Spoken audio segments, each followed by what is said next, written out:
Hello, BookTube.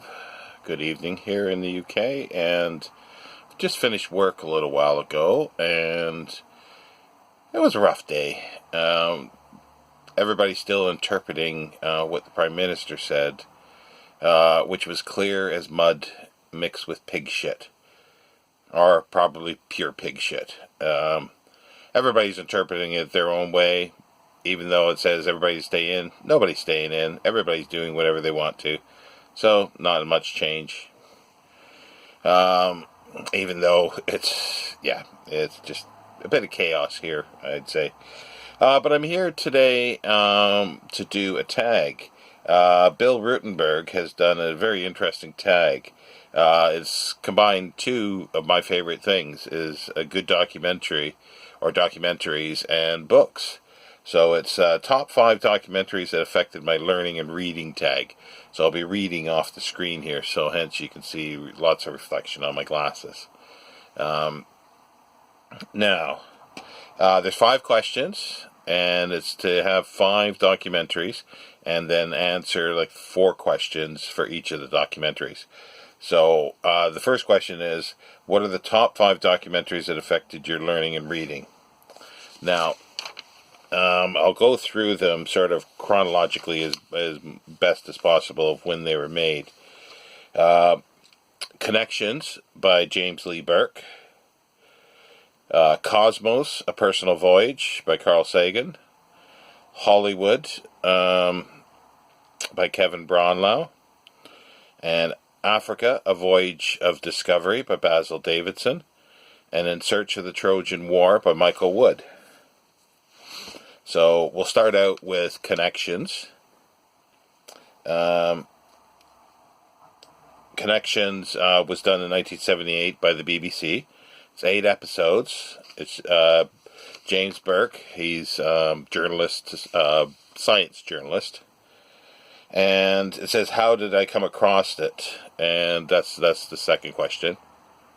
Would have been all, I think all these would have been because they were played on the PBS in the States, but being from Canada, I watched them on the, I think it was a Buffalo feed of PBS, I believe it was, Buffalo, New York.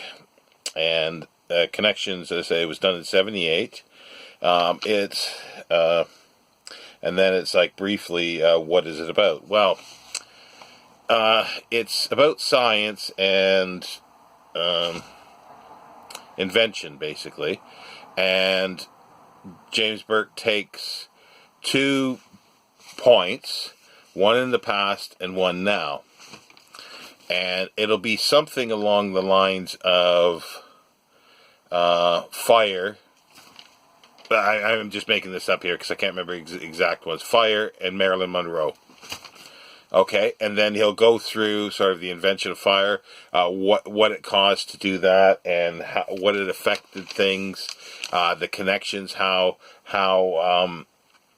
scientists would have built on what came previously, and sometimes just accidental, and somebody does something or invents something, and it's somebody uses innovation and uses it for something completely different than they would have thought it was created for. So then that creates other things. It has an effect on other things, and so on and so forth throughout time. And in a case like this, it would end up with him saying, that's how it's, it's connected to Marilyn Monroe. Some of them are a little tenuous, yes, but I just love the idea of these connections. And if you've watched some of my videos, I like these too. I like connecting things. Where an author has done X, and then it's connected to another author, or a person, or event in history. I love those kind of connections. And then it says, how did it affect my learning? Have they given you new insight into a topic, and what are the particularly interesting? But it basically allowed me to think of things, of how things actually affect other things, and how what you have now was created based on what somebody came before. There's a poem, I can't remember I should have looked this up, but I just thought of it now. It's Standing on the Shoulder of Giants. It's got to do with the knowledge. You stand on the shoulder of your previous giants, the scientists, and you continue on, and then you'll become that part, and they'll stand on your shoulder like the scientists and so forth. And it allowed me to have a longer scope of things, and it opened up my mind to like how things are connected or possibly connected. And even if they're frivolous connections, it's sometimes it's a fun parlor game, I guess you would say, sometimes, to make these connections, and it's kind of cool. I find that's, I use the word cool, but it's just interesting to see how things can be connected like that. And also too, he brings in, like there's aspects of science, invention, history, all sorts of things that are part of society and that affect each other. So you can't isolate one thing out of the environment or society and say, well, that's just by itself and it'll do everything. But no, there's forces coming from all sides, and even forces from the future for that as well. Because in the sense of that, you want to discover something. Well, you've got to actually put the work in now in order to get to that point, which will be in the future. And it says, most importantly, what different books have you read because of this documentary? That's a difficult one. I think books that have a larger scope at times are fun to read, as well as detailed ones. But then once I have read the detailed ones, I can make then connections with other things, and sometimes not even all that similar, or it doesn't seem to be. Because you realize that, nothing is, as I said, in isolation. In other words, nothing is in isolation. But I can't think of a specific, other than reading. I read Connections, the book, at the time, or sometime in the 80s, I believe. But I can't think of any other specific book that I was thinking of.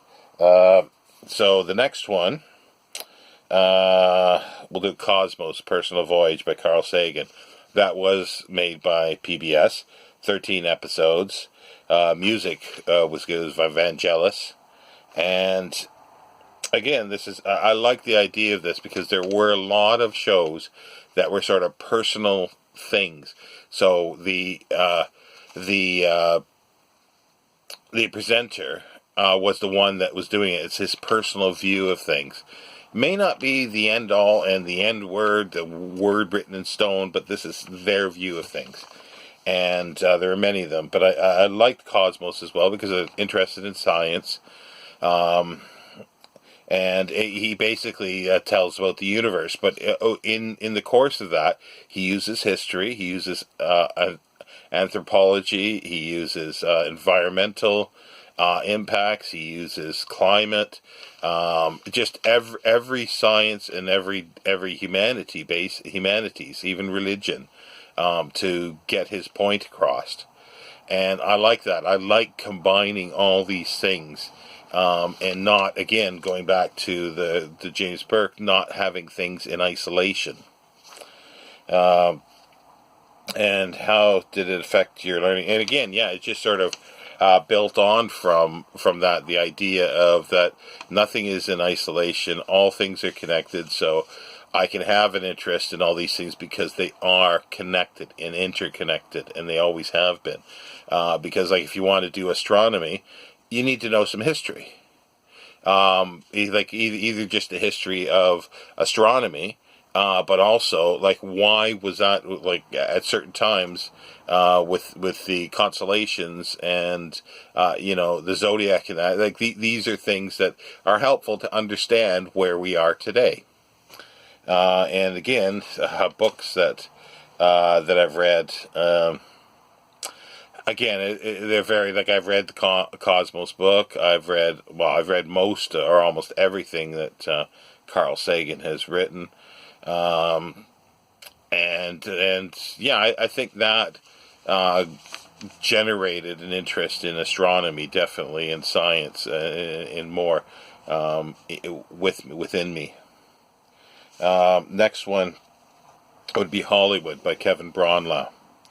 It was done in 1980 by ITV, 13 episodes. It's basically a study of American silent film, and it starts out right at the very beginnings, and it goes right up to 1929 with basically the first talkies, and that's where he ends it. But he does just concentrate on American silent film. There is a sort of sequel to it, European cinema, European silent film. But yeah, it just goes through all, like, the pioneers in it, Edison. You just everyone that was with this, the early actors, how it was sort of the studio that created things, and that people really didn't know actors or actresses' name. They just knew them by sort of their characters. But then finally they began knowing actors and actresses' names, and how studios developed, got bigger, and they became stars. It goes through the directors, it goes through makeup people, the stuntmen, you name it, anything that goes into a silent film. And he was making this in the late 70s and recording. Well, actually, he'd done recording interviews before, and he was dealing with, like, the makeup artists, the stunt people that nobody really talked to. And when he started a lot of this too, silent film was just considered passé, and especially when he was doing it earlier, like 20 years before, in the late 50s and 60s. And by that point, silent film and silent film stars were just sort of forgotten. And this really put things on the map as well, because it brought out and it showed the amazing talent silent filmmakers and actors actually had. They're not just these jittery little things that jump around on the screen and move fast. They did amazing special effects within the camera. They did hanging miniatures. The acting was done in a certain way, so everybody would know it. It was a universal language all around the world. And then when sound came, it just went backwards for the quality of films and for the amount of exposure it could get, because then people would need subtitles if in a different language. But with silent, it was a universal language. And how it affected my learning, well, I suppose, because up to that point, I've always was interested in it, but my exposure mostly to silent film was Charles Chaplin, Harold Lloyd, Laurel and Hardy, and a few other films that I saw, but I rarely saw anything. And it just really opened my eyes as well to what there was out there and what there is still left, because most of it, 90% of it, has disappeared.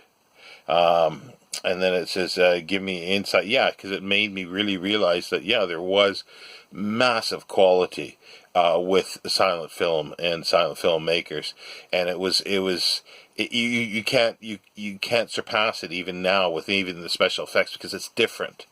It's the difference between reading a book, you enjoy it one way, and watching a film. Two different things. Each has their own talents. And silent film had massive talent, and they were building this talent from scratch, because nobody had done anything before. So that's made me do that. And different books. That's easy to silent film books. I read a lot. Kevin Braunlau's The Parade's Gone By, and just other books on silent film that I've enjoyed for the last 30 some years, and but I haven't read recently. But I really still enjoy the silent film era. Okay, next one. Is Africa, A Voyage of Discovery by Basil Davidson. It was done in 19... I think 1984 or 85. 84, 85. Sorry, I didn't have the date down here. But it's Basil Davidson. It was done for Channel 4 here in the UK and Nigerian TV.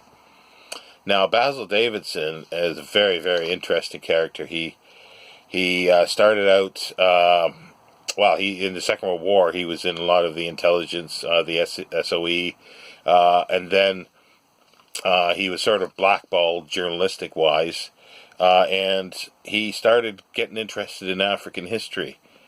And this is sort of a history of Africa. It destroys most myths about Africa, and the quality of civilization, the trade networks throughout it. And again, I saw this on PBS, like all these. I don't even need to answer that one. That would have been all through PBS in the States. But yeah, briefly, it shows ancient Africa, prehistoric Africa. It shows the contact with the outside world, how they had highly developed societies, and massive trade networks, and you know, there were cities like the Great Zimbabwe, where you know, massive cities and extensive architecture that in Europe at that time there was hardly anything in comparison to it. And also he dispels the myth of that, you know, by that aspect that Africans were not smart. They weren't able to do things. And the reason for that is the idea is because when the Portuguese came in and started the slave trade and Europe comes in, colonialism, they just destroyed many societies, just destroyed them. So anybody with the knowledge was taken off, killed, or they became slaves.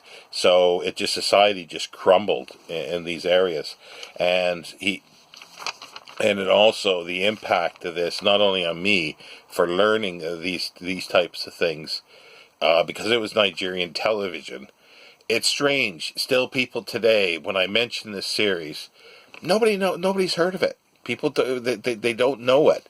But you mention it to anybody from Africa. Like I've met a lot of people here in the UK that are from Africa, and you mention the name Basil Davidson, they know it.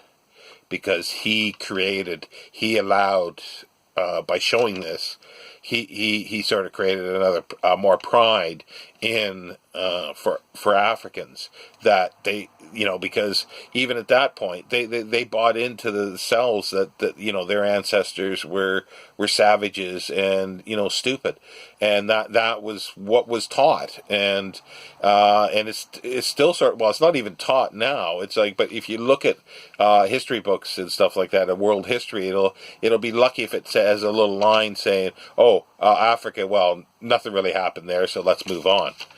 You know, and still today, it's rarely taught, and it is an eye opener. And let's see here. Most importantly, yeah, the different books. So many. I had an interest at the time. Excuse me. With exploration, David Livingstone, Henry Morton Stanley, Richard Burton, Mungo Park. It just, you know, Speak. It just goes on and on and on.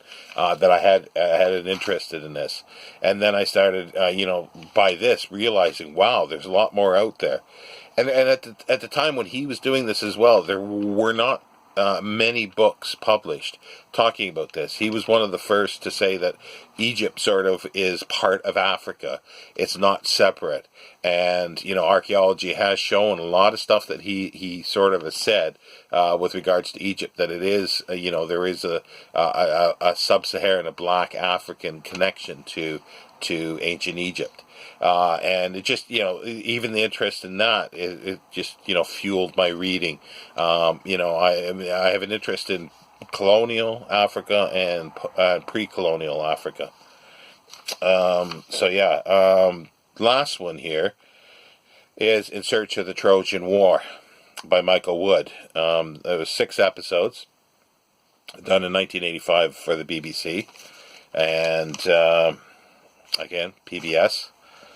I just want to backtrack. Africa. The theme music for that is just amazing.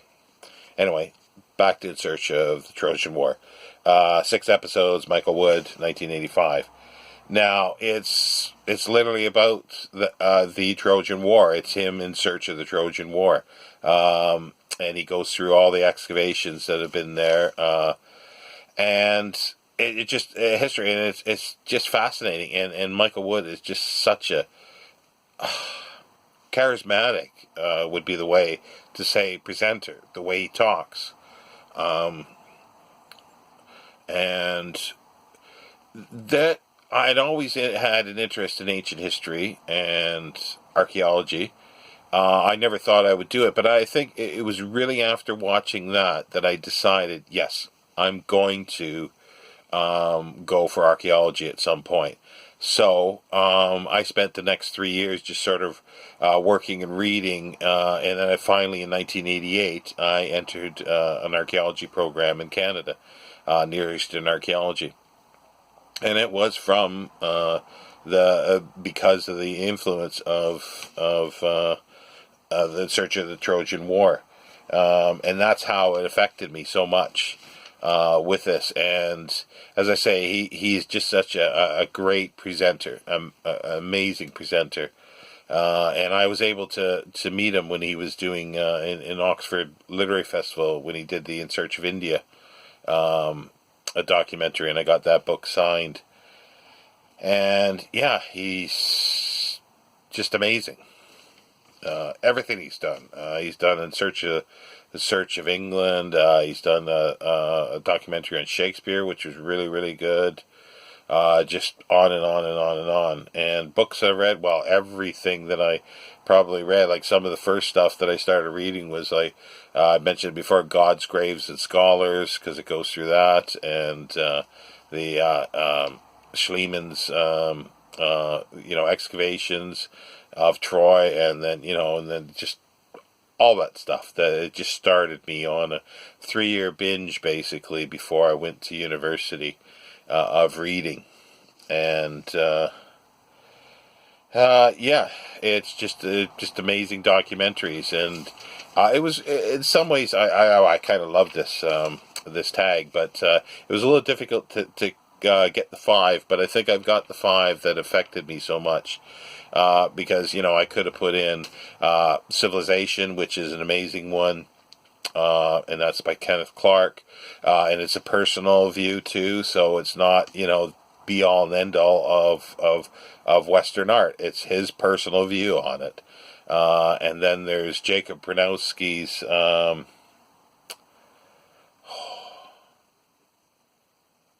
sorry, I'm drawing a blank there, but it was sort of like a history of sort of humanity. Jacob Bronowski. It's just amazing as well. And it's a personal view by him. And then there's Jonathan Miller's The Body in Question. And then we get sort of newer stuff, late 80s, maybe early 90s, is John Romer's Egypt videos. And he did, Testament about the Bible. And then he did Byzantine documentaries. The nature documentaries of David Attenborough.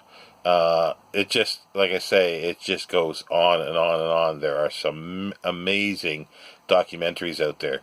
Ken Burns' Civil War, Rick Burns' New York, which is just mesmerizing. And I think Bill mentioned the Civil War, and he mentioned the American Experience, which was a great, great series that I used to watch all the time with so many amazing documentaries on PBS. And he mentioned, I believe it's the one that David McCullough's A Man, a Plan, a Canal, about the Panama Canal. And I love that one as well. It just, like I say, just great documentaries. Just go on. I've despaired a little bit in the last 20 years because they're not as good, I don't think. But there are occasionally some come out that are really, really good documentaries. A lot of them just seem to be fluff and saying the same thing over and over, and sometimes dumbing down. I sort of judge it by, if I watch a documentary about something that I don't know much about, and it doesn't give me any new information, then it can't be very good because I don't know much about the subject. And then there are the really good ones. But no, I'll end it there because I could just continue on. So again, it's Connections by James Burke, 1978. Cosmos by Carl Sagan. Personal Voyage, 1980. Hollywood, 1980, Kevin Bronlau. Africa, A Voyage of Discovery by Basil Davidson, 1984-85. In Search of the Trojan War, Michael Wood, 1985. So, if anybody would like to do this, Bill tagged a whole bunch of people, so I think it's most of ones that I could think of. But if I, by the time it goes up, if I can think of a few other people, I will add it all, and I'll add the questions in and his link to his video once the video is up, so I can do that because can't do it easily on my phone. Anyway, I'll be back later, book 2, because I didn't do an essay yesterday, so I'm hoping to at least do one tonight. Anyway, I'll see you in a bit.